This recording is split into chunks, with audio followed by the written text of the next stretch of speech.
Hey friends, so if you're a local business, even if you're an online business and you haven't set up a Google My Business listing, you need to take the time to do that.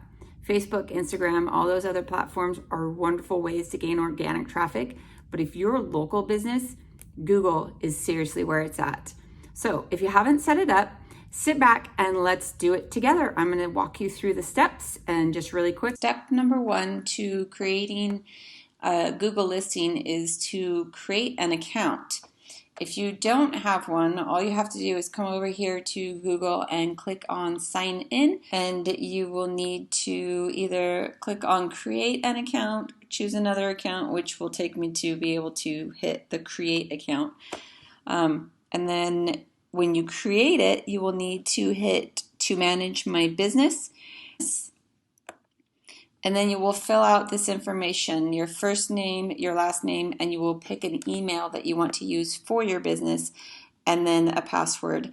Once you have set it all up, click next, and you will need to confirm the information that is sent to your new Gmail account.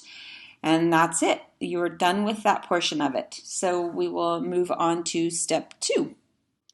Okay, so step two is if your business is already on Google, but you haven't created a listing. Sometimes it's automatically generated for you, and so you need to check and make sure that it is or isn't. I had to just hunt around really quick in my location and find a business that hasn't been claimed. And I came up with this guy. So if you have a business that's already automatically generated, you will see this here, the claim your business. And so you will need to click on that to claim it. And then you can move on to step three.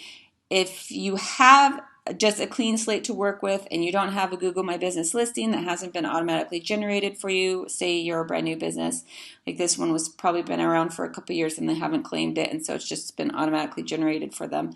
But if you have a brand new business, just skip step two and move on to step three to create your listing. Okay, so if you have a clean slate, you've made your Gmail account, you've verified it, and you verified that you haven't had an automatically generated listing in Google or Google Maps, then you come here to google.com/business and you can sign in to your account to create your listing. Follow the prompts as you go through setting up your listing, but also be careful to represent your business as is, and don't add in any extra keywords or anything like that to the name or any other fields that you fill out. It's against Google's terms, and it seriously could result in your listing being suspended. If you're a local business, you don't want that, because a lot of your walk-in traffic will come from the Google Maps and Google My Listings, just access to it. So don't try to trump up your listing with keywords or put in any special SEO things. Fill out all your prompts that it asks you for as truthfully as you can. There are other ways to optimize your listing to make it to the top three, which is eventually where you want to be when people search for an industry near you, such as, theaters near me or something like that. So after you have gone to google.com/business and followed the prompts to set up your listing, you go to step four, which is verifying your listing. Once you've done step three and gone through everything, Google will send you a postcard in the mail. But step four, if you don't want to wait for the postcard, you can always optimize your listing. On mine, I've already gotten the postcard, so I've already verified it. But before you get the postcard and are unable to verify it, you will have a link or something up at the top here that says you need to verify your business. But you can actually optimize it a little bit before you get your postcard.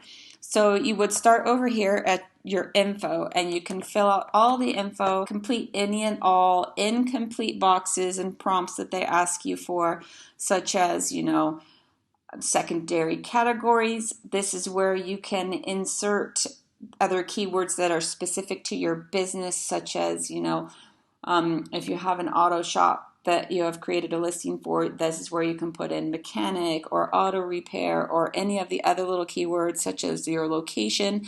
If you have other locations that you serve that are within an area, you can put them in your information here as well. Don't trump up your listing though, you guys. Like, it's serious business that you don't want to lose this listing and be kicked off of Google because it takes you off the maps and all that as well. Also, you can go down here to photos and you can add photos of your business. You can add pictures of the outside of the store. You can add a video. Here I've just created a cover photo and then just added my logo. I haven't fully optimized mine because I'm too busy working on everybody else's, and so, you know, cobbler's shoe and all. But you need to add photos because Google actually specifically states, and I will quote them, that businesses that add photos to their business profiles receive 42% more requests for directions on Google Maps and 35% more clicks through on their websites than businesses that don't. So photos are super important, you guys. Add as many as you can. If it's you or your team or your location, whatever it is, make it relevant to your business and add pictures. Once you get the postcard in the mail, then you can verify your business, and then you can go through and add some extra little things in here. And I have another video coming up next week. If you guys want to subscribe to my channel and click the little bell to make sure that you get the notification when it comes up, I'm going to be showing you how to optimize your Google listing for free with 5 little simple steps that you could do easily from your computer, and you don't have to hire anybody to do that. So go ahead and click like if you found this video helpful, and I will see you guys next week.